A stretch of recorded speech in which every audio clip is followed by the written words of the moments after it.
नमस्कार, मैं हूँ आपके साथ रीना खान और आप देख रहे हैं वॉइस टीवी का फेसबुक लाइव। जी हाँ, बहुत बहुत स्वागत है। और आज हम एक ऐसी कहानी लेकर आएंगे आपके सामने, एक ऐसी बात, एक ऐसा मिसाल, जैसे कि आज फिरोजाबाद की बेटी हमारे साथ मौजूद हैं और आज फिरोजाबाद की बेटी ने अपने हुनर से फिरोजाबाद का ही नहीं पूरे भारत का नाम रोशन किया है। जी हाँ, जैसे कि हमारे साथ मौजूद है प्रिंसी। प्रिंसी से हम जानेंगे कि किस तरह से प्रिंसी ने पूरे फिरोजाबाद का जो है नाम रोशन किया है और किस तरह से इन्हें जो है 26 जनवरी 2021 को जो परेड होती है, 26 जनवरी 2021 को जो परेड लाल किले पर होती है, उसमें जो प्रिंसी हैं वो शामिल हुई हैं। प्रिंसी का चयन हुआ है, प्रिंसी जो है सिलेक्टेड हुई हैं। प्रिंसी से जानते हैं कि किस तरह से इन्होंने ये मेहनत की और किस तरह से इन्होंने पूरी तैयारी की। जी प्रिंसी, वॉइस टीवी में आपका बहुत बहुत स्वागत है। और सबसे पहले तो मैं आपको हमारे पूरे परिवार की तरफ से आपको बधाई देना चाहेंगे कि आपको इतना बड़ा मौका मिला है। और आपको कैसा लग रहा है, आपने किस तरह से शुरुआत की प्रिंसी? हमारा आगरा में प्रियाडी का वनडे कैंप था। वहाँ फिरोजाबाद से डिफरेंट कॉलेजेस से स्टूडेंट्स गए थे। वहाँ पर वनडे कैंप में हमारा सिलेक्शन हुआ था 25 सितंबर से 4 दिसंबर के लिए 10 डेज का प्री आरडी कैंप। जी। उस प्री आरडी कैंप में मेरा सिलेक्शन हुआ है आरडी कैंप के लिए दिल्ली के लिए, जहाँ राजपथ पर एक सुनहरा मौका मुझे मिला है वहाँ राजपथ पर चलने का, परेड करने का। मैंने मतलब सोचा नहीं था कि इतना सुनहरा मौका इतनी जल्दी मेरे नसीब में आएगा। अच्छा प्रिंसी, आपने अभी अपनी स्कूली शिक्षा जो है क्या किया है अभी आपने? मेरी बीएससी फाइनल चल रही है। और आपने मतलब कुछ किसी कंपटीशन की तैयारी वगैरह की है प्रिंसी? अभी नहीं, बट आगे मुझे करनी है, सीडीएस ऑफिसर बनना है मुझे। जी बिल्कुल, अच्छी बात है। प्रिंसी, ये बताइएगा कि जो 26 जनवरी 2021 को जो आपका परेड में चयन हुआ है, तो आप किस तरह से इसमें किस किस का सहयोग रहा है और कैसे पूरा प्रिपरेशन किया था आपने? हमारे दर्शक देख रहे हैं। ये हमारे नोडल ऑफिसर हैं, मेरे प्रोग्राम ऑफिसर हैं, और मिस्टर नवीन माहेश्वरी सर। जी। उन्होंने मुझे इसकी इन्फॉर्मेशन दी कि यहाँ पर आपका प्री आरडी का जो कंपटीशन है जी। उसमें आप पार्टिसिपेट करिए, तो आपको ये वहाँ राजपथ पर परेड करने का मौका मिलेगा। तो मैंने बोला सर मुझे परेड तो मतलब हम लोग में सिखाई जाती है, मुझे प्रॉपरली आती नहीं थी। तो सर ने पहले मुझे ट्रेनिंग के लिए तुलसी दुबे एक लड़की थी उसे बुलाया, उसने मुझे ट्रेनिंग दी। जी। तो उस ट्रेनिंग के बाद मैं वहाँ गई थी आगरा में मेरा सिलेक्शन हुआ है प्री आरडी कैंप में, और फिर वहाँ पर भी मुझे परेड सिखाई गई थी इन 10 डेज में। जी। प्रिंसी, आपने शुरुआत किस तरह से की, क्योंकि कैसा लगा था स्टार्टिंग में? थोड़ा सा बताइएगा कि क्योंकि हर व्यक्ति, हर बेटी को नहीं समझ में आता कि हमें इस फील्ड में जाना चाहिए, इसमें नहीं जाना चाहिए। आपने शुरुआत कैसे की थी? नहीं, मेरा तो मतलब सिलेक्टेड था, मुझे ये नहीं था, मुझे एक वे चाहिए था, जो मेरा एम है उसे पाने का। मैंने मतलब जब ये मुझे मौका मिला तब मुझे नहीं पता था, मैंने बताया मुझे परेड नहीं आती थी, बट वो मेरे टीचर थे नवीन माहेश्वरी, उन्होंने मुझे बताया कि तुम ट्राई करो, तुम्हारा सिलेक्शन हो सकता है। उन्होंने मुझे बहुत सपोर्ट किया। तो वही वहाँ पर फिर जो 10 डेज का हमारा कैंप था, वहाँ पर हमें परेड सिखाई थी राहुल परिहार सर ने। वहाँ पर वो और एक कर्नल सर थे, उन्होंने हमें परेड सिखाई थी इन 10 डेज में। प्रिंसी, आपने आपके इस सफर में पूरा सहयोग सबसे ज्यादा जो है वो किसका रहा? पूरे सहयोग में मेरे साथ जो सबसे ज़्यादा मेरे सर हैं नवीन माहेश्वरी, और मेरे मम्मी पापा। उन्होंने मुझे हर टाइम मुझे बस सपोर्ट किया है कि मैं कहीं पर डर जाती थी। जब हमारा कैंप था बहुत कंपटीशन था वहाँ पर, ऐसा लगता नहीं था कि हम सिलेक्ट हो जाएंगे। बहुत ज़्यादा मैं रोती थी जब मम्मी पापा को कॉल करती थी, तो मैं बहुत ज़्यादा रोती थी मम्मी कैसे सिलेक्ट होंगी। तो वो मुझसे ये कहती थी टेंशन मत लो, तुम अपना बेस्ट दो, तुम जरूर सिलेक्ट होगी। तुम कहीं प्रिंसी, आप कहीं बाहर भी रहे हैं इस प्रोग्राम में पूरी तैयारी करने के लिए? आप कहीं बाहर भी रहे हैं? नहीं, वैसे तो नहीं, बस आगरा रहे थे 10 डेज कैंप, आगरा ही रहे थे और कहीं बाहर नहीं। कैंप में आपको किस तरह की जो ट्रेनिंग आपको दी थी, वो किस तरह की ट्रेनिंग दी थी? हमारे कैंप का शेड्यूल होता था कि सुबह आपको 5 o'clock उठ जाना था, फिर फ्रेश होके रेडी होके 6 o'clock पर हमें जिसका टर्न होता था, स्टेट वाइज टर्न होता था, तो उन्हें जगाना होता था ढोल मंजीरे के साथ। जी।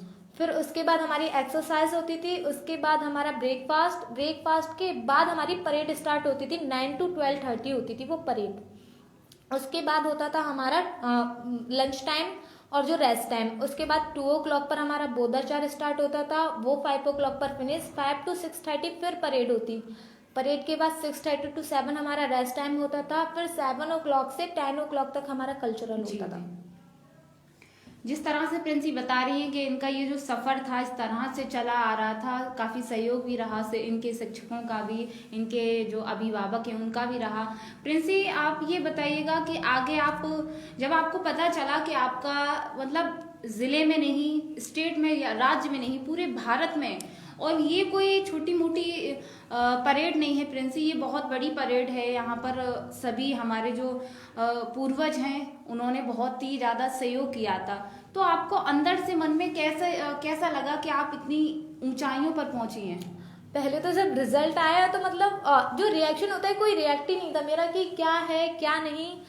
फिर बाद में मैंने मतलब बात तब तो मतलब होता है ना, एकदम से शॉकिंग न्यूज़ थी मेरे जी, लिए। बिल्कुल। फिर बाद में यही है कि वहाँ का जो जब मैं उस जगह परेड करूँगी, उस सुनहरे पल को मैं कभी ज़िंदगी में भूलूंगी नहीं, वो मेरे लिए यादगार पल रहेगा। आपने जैसे कि आपने अपना शिक्षा बताई थी कि आपने शिक्षा जो है बीएससी अभी किया है, आगे आप किस फील्ड में, किस लाइन में जाना चाहती हैं और कितनी मेहनत करना चाहती हैं और किस तरह से आपने रणनीति बनाई है? मैं ग्रेजुएशन इसीलिए कर रही हूँ क्योंकि मुझे एक सीडीएस ऑफिसर बनना है। तो बस ग्रेजुएशन कंप्लीट होने के बाद मैं उसकी ही प्रिपरेशन करूँगी। और पहले तो मैं सेल्फ प्रिपरेशन करूँगी, जब मुझे लगेगा कि मैं सेल्फ से नहीं कर सकती हूँ तब मैं किसी कोचिंग में जाऊँगी उसकी प्रिपरेशन करने के लिए, और सीडीएस ऑफिसर के लिए जितनी मेहनत करनी पड़े मैं करूँगी। अब आप 26 जनवरी को जैसे कि आपको चयनित किया गया है, तो आप किस तरह से परेड वहाँ करेंगी, उसकी ट्रेनिंग भी आपको दी गई होगी? नहीं, वो ट्रेनिंग हमें अभी 10 डेज कैंप में तो दी गई है। वहाँ पर अभी मुझे वहाँ पर पहुँच जाना है 1 जनवरी को। तो 1 to 25 वहाँ पर हमें ट्रेनिंग दी जाएगी, उसके बाद हम 26 को वहाँ परेड करेंगे। प्रियंसी ये बताइए, जैसे कि आपको अच्छा तो लग रहा है, लेकिन आपको बहुत सारे लोग भी सुन रहे हैं, बहुत सारी बच्चियाँ भी सुन रही हैं, बहुत सारी बेटियाँ भी सुन रही हैं। आपको कैसा लग रहा है उन सभी बेटियों के लिए और अपने अभिभावक के लिए स्पेशली क्या कहना चाहेंगी हमारे चैनल के माध्यम से? मैं तो बस यही कहना चाहूँगी जो भी सुन रहे हैं और मेरे पेरेंट्स के लिए कि मतलब ये मेरे लिए बहुत ही प्राउड मोमेंट है, बहुत ही ज़्यादा वाला। जी, किस तरह से प्रिंसी ने बताया कि ये उनके लिए प्राउड, वाकई ये बहुत ही ज़्यादा गौरवान्वित, एक गौरवपूर्ण बात है कि एक शहर की बेटी यानी फिरोज़ाबाद शहर की बेटी जो है दिल्ली में जाकर परेड करेगी। आप खुद सोच सकते हैं कि ये देश का किस तरह से हमारे फिरोज़ाबाद का नाम रोशन किया है। प्रिंसी, और थोड़ा सा अपने जो आपने ये सफ़र तय किया है वो आगे करने वाली हैं, तो थोड़ा सा बताइएगा और क्या कहना चाहती हैं, अपने मन की सारी बात को रखिए। बस यही कहना है, जो भी हो उसमें सबसे ज़्यादा मुझे मम्मी से मतलब जो वो बोल देती हैं, ऐसा है वो एक मोटिवेट जो करते हैं ना, मेरी मम्मी मुझे मतलब मैं बहुत ज़्यादा डर जाती हूँ हर फील्ड में कि मेहनत नहीं कर पाऊँगी, ये सब कुछ नहीं। तो मेरी मम्मी बहुत बड़ी सपोर्टर है मेरी इस चीज़ में। वो जो बोलते हैं कि तुम मेहनत करो, तुम सिलेक्ट हो जाओगी तो वो काम हो जाता है। तो मैं बस यही कहना चाहूँगी कि हर कोई अपने पेरेंट्स पर भरोसा रखे। मतलब ऐसा होता है ना, बहुत से स्टूडेंट्स बोलते हैं कि नहीं, मतलब हमें पेरेंट्स बोलते हैं तो बोलते हैं कि ये मतलब ज़्यादा पढ़े लिखे नहीं है, ये सब कुछ, तो हम इनकी बात नहीं मानेंगे, हम तो उनसे ज़्यादा, मतलब मेरी मम्मी भी 12th पास और एनटीटी हैं और पापा भी इतने ज़्यादा पढ़े लिखे नहीं हैं। क्या बट आपका जो पारिवारिक रहन सहन है वो किस तरह से है? थोड़ा मैं बता रही हूँ, मेरी मम्मी 12th पास हैं और एनटीटी हैं, मतलब करके, तो वो प्राइवेट टीचर हैं। और पापा भी नॉर्मली फैक्ट्रीज होती हैं जो Ambika packers, thermocol, Saraswati TVS, इसमें ठेकेदार हैं। बट फिर भी जो हमारे मम्मी पापा हर समय हमें हर जगह से सपोर्ट करते हैं। जो एक माइंड सेट होता है ना कि स्टूडेंट्स का, मतलब बच्चों का अपने पेरेंट्स के लिए, कि अगर वो ज़्यादा पढ़े लिखे नहीं है तो वो हमें कुछ नहीं बता सकते। बट मेरे केस में जस्ट अपोजिट है। वो मुझे जो बताते हैं, मुझे खुद से समझ में नहीं आता है कि मुझे करना क्या है। वो मुझे जिस स्टेप से बताते हैं मुझे वहाँ सक्सेस जरूर मिलती है। आपने अपनी सक्सेस का तो बताया, अब आगे आप बच्चियों को किस तरह से मोटिवेट करना चाहेंगी? क्योंकि आज आप एक ऐसे सफ़र पे जाने वाली हैं कुछ दिनों बाद, तो बच्चियों को आप शहर की किस तरह से मोटिवेट करना चाहेंगी? मैं बस यही कहना चाहूँगी, कोई मोमेंट ऐसा आता है, मतलब हम अपना ट्राई कर रहे होते हैं या कर रहे होते हैं, और हम बार बार फेल होते हैं। मैं भी यहाँ पर थी, मैं अपना बेस्ट से बेस्ट देने की कोशिश करती थी, बट मेरी परेड अच्छी नहीं थी, मुझे बार बार उस लाइन से हटा दिया जाता था, बोल दिया जाता था। स्पेशली मतलब वहाँ पर ये नहीं था कि लाइन से हटाने का मतलब आपको हटा दिया गया, हमें स्पेशली सिखाया जाता था अलग से। तो उस टाइम ये फील होता था कि हमारा सिलेक्शन तो नहीं होगा, बट मेहनत जितनी ज़्यादा आप मेहनत करोगे और अपने ऊपर और अपने मतलब गॉड के ऊपर जो बिलीव रखेंगे ना, तो सिलेक्शन जरूर होगा लास्ट मोमेंट तक। कई बार तो मन में यह है छोड़ो मैं घर चली जाती हूँ, इतनी मेहनत करने का फायदा है क्या, सिलेक्ट होंगी नहीं, ये लोग अलग निकाल देते हैं। बट लास्ट मोमेंट तक ये नहीं सोचना है कि हम फेल हो जाएंगे, क्या पता मतलब आपकी लास्ट टाइम की मेहनत। मैंने लास्ट 11 o'clock मेरा जैसे आज सिलेक्शन है, तो मैंने उससे पहले 11 o'clock पर जो सीनियर भैया थे उन्होंने मुझे 11 to अप्रॉक्स 1 o'clock तो मुझे परेड सिखाई थी, क्योंकि मुझे अच्छे से। और दूसरे दिन जब इंडिविजुअल सिलेक्शन हुआ तो मेरा सिलेक्शन हो गया। मुझे बिलीव नहीं था कि मुझे परेड नहीं आती फिर भी सिलेक्शन हो जाएगा। तो मैं यही कहूँगी कभी भी ये नहीं सोचना चाहिए लास्ट मोमेंट तक कि हम किसी भी जो हमारा जो भी है जिस भी फील्ड में जाए वहाँ हमें सक्सेस नहीं मिलेगी। लास्ट मोमेंट पर क्या पता आप कुछ ऐसा कर दो जो कोई ना कर सके, इसलिए हर समय मोटिवेटेड रहना चाहिए खुद से। जी बिल्कुल, प्रिंसी ने बहुत अच्छी बात की कि आपको कुछ ऐसा करना चाहिए हर समय, और ये बात बिल्कुल सच है। अच्छा प्रिंसी, एक बात बताइए, जैसे कि हर व्यक्ति स्टूडेंट के, जब आपकी एज का व्यक्ति स्टूडेंट होता है तो कहीं ना कहीं एक मन में एक ऐसी जिज्ञासा आती है कि मैं करूं नहीं करूं, डिमोटिवेट होते हैं फिर मोटिवेट होते हैं। आखिर इस कड़ी में आपने किस तरह से सब कुछ मैनेज किया? मेरे साथ तो बस मेरे पेरेंट्स और टीचर्स, मेरा बस यही है, पेरेंट्स का जितना ज़्यादा आप लोग अपने पेरेंट्स की सुनोगे ना उतनी ज़्यादा सक्सेस मिलती है। मैं कई बार डिमोटिवेटेड हुई, बट मेरी मम्मी और पापा ने कभी मेरा साथ नहीं छोड़ा। वो हर बार ये कहते हैं, बिल्कुल भी मेरा क्या है, बहुत ज़्यादा मेरे एग्जाम होते हैं उसमें भी मैं होपलेस हो जाती हूँ, मैं सब भूल जाती हूँ। बट वो लोग मुझे घर से भी, अभी भी सब जहाँ आगरा गई थी, दिल्ली भी जाना है, काफ़ी डेली समझाते हैं। तो बस यही है, अपने जब भी कोई भी प्रॉब्लम हो माइंड में, कितना भी टेंशन हो, अपने मम्मी पापा से ज़रूर शेयर करो। वो लोग आपको इस तरीके से मोटिवेट करेंगे, कोई भी मोटिवेशन वीडियोस यूट्यूब की उतना मोटिवेट नहीं कर पाएगी आपको। जी बिल्कुल सही कहा प्रिंसी ने। और प्रिंसी, आपने जिस तरह से आज एक ऐसा मुकाम हासिल करने जा रही हैं आप, और आगे भी करेंगी, साथ ही पूरे भारतवर्ष में आप देश का जो है नाम रोशन करेंगी, बहुत बड़ी बात है, बहुत गौरवपूर्ण बात है कि एक छोटी सी बच्ची ने जो किया है, एक ऐसी परेड में हिस्सा जो इनका चयन हुआ है, बहुत बड़ी बात है। जो कि 26 जनवरी 2021 में इनकी जो परेड दिल्ली में, यानी कि नई दिल्ली में ये जाएंगे और वहाँ ये परेड करेंगी, तो ये बहुत बड़ी बात है प्रिंसी के माता पिता के लिए भी, प्रिंसी के परिवार, जो उनके परिवार के लोग हैं उनके लिए भी, इनके टीचर्स के लिए भी, जिन्होंने इतना ज़्यादा सहयोग दिया, इतना ज़्यादा सपोर्ट किया। प्रिंसी, और कुछ कहना चाहेंगे आप थोड़ा, क्योंकि अभी आपको बहुत सारे ऐसे लोग सुन रहे हैं जो आप उनसे बोल सकती हैं, अपने मन की बात कह सकती हैं प्रिंसी।